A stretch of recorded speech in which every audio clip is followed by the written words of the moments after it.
Good morning. इस video में हम 2.2 का तीसरा प्रश्न देखेंगे। 2.2 का तीसरा प्रश्न क्या है बच्चों कि आकृति में यदि कोण ए सर्वांगसम, ये सर्वांगसम का चिन्ह है, दो बराबर का निशान और लेटा हुआ एस, कोण बी, कोण ए और कोण बी सर्वांगसम है यानी आपस में बराबर है। उसके बाद कोण एक्स और कोण वाई भी क्या है, सर्वांगसम है, बराबर है। तो हमको सिद्ध करना है कि रेखा एल और एन क्या है, समांतर है। तो अब डायग्राम में देख लेते हैं। तो एल एम एन ये हमें तीन रेखा दे रखी है और उसकी तिर्यक रेखा क्या दे रखी है, के दे रखी है ना। अगर हम ध्यान से देखें तो बच्चों हम कैसे करेंगे इसको, पहले हम रेखा एल और एम को समांतर दिखाएंगे। एल एम को दिखाने के बाद एम और एन को समांतर दिखाएंगे।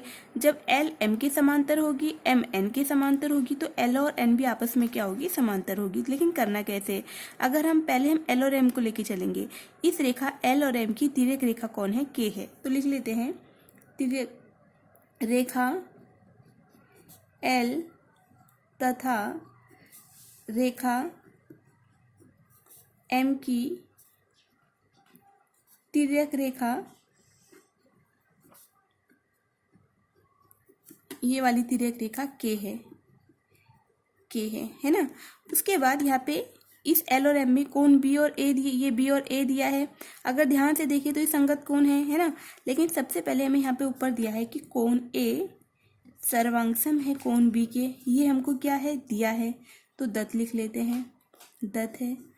यदि कोण ए और बी सर्वांगसम है, इसका मतलब कोण ए कोण बी के क्या है, बराबर है। अगर कोण ए और बी बराबर है यानी ए और बी ये दोनों कौन है, संगत कोण है। तो संगत कोण कसौटी से हमने सिद्ध कर दिया कि रेखा एल और एम क्या है, आपका समांतर है।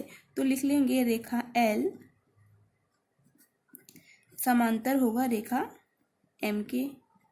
कारण क्या लिखोगे, कारण लिखना है संगत कोण कसौटी से, संगत कोण कसौटी से। अब ये हमने एल और एम को सिद्ध कर दिया, अब एम और एन को सिद्ध करेंगे। एम और एन की तिर्यक रेखा कौन है, यहाँ पर पी दे रखी है, तो तिर्यक लिखेंगे रेखा एम तथा रेखा एन की तिर्यक रेखा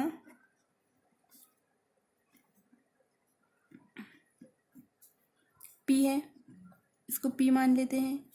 पी के बाद यहाँ पे ऊपर दिया है हमें कोण एक्स, इसके लिए कोण एक्स और कोण वाई ये आपस में क्या है, सर्वांगसम है। सर्वांगसम मतलब आपस में क्या है, बराबर है। तो लिख लेंगे कोण एक्स कोण वाई आपस में क्या है, बराबर है। यदि एक्स और वाई अगर हम देखें तो कौन से कोण है, देखो यहाँ पे जेड बन रहा है, ऐसे करके ये जेड बन रहा है। इस जेड का ये साइड का और ये साइड का, ये दोनों कौन से कोण है, एकांतर कोण है। तो एकांतर कोण है, तो एकांतर कोण कसौटी से हमने सिद्ध कर दिया कि एक्स और वाई आपस में क्या है, बराबर है। एक्स वाई अगर बराबर हैं तो एम और एन भी रेखा क्या होगी, आपस में समांतर होगी एकांतर कोण कसौटी से। तो लिखेंगे कि रेखा एम समांतर होगी रेखा एन के। कारण लिखोगे एकांतर कोण कसौटी से, एकांतर कोण कसौटी से। इसको बच्चों हम समीकरण 1 मान लेते हैं ऊपर वाली को, और इसको मान लेते हैं समीकरण 2। समीकरण 1 और समीकरण 2, तो समीकरण 1 व 2 से अगर देखो रेखा एल अगर रेखा एम के समांतर है और रेखा एम किसके, रेखा एन के समांतर है, यल एम के समांतर है, एम एन के समांतर है, तो रेखा एल जो है रेखा एन के समांतर होगी।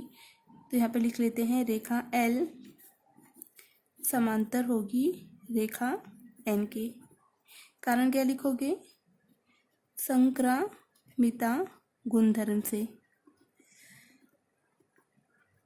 यदि एक दूसरे के बराबर है, दूसरा तीसरे के बराबर है, तो पहला किसके बराबर होता है, तीसरे के बराबर होता है। ये हम संक्रामिता गुणधर्म होता है और यही हमको क्या करना था, सिद्ध करना था। इसके बाद आगे का प्रश्न हम अगले वीडियो में देखेंगे।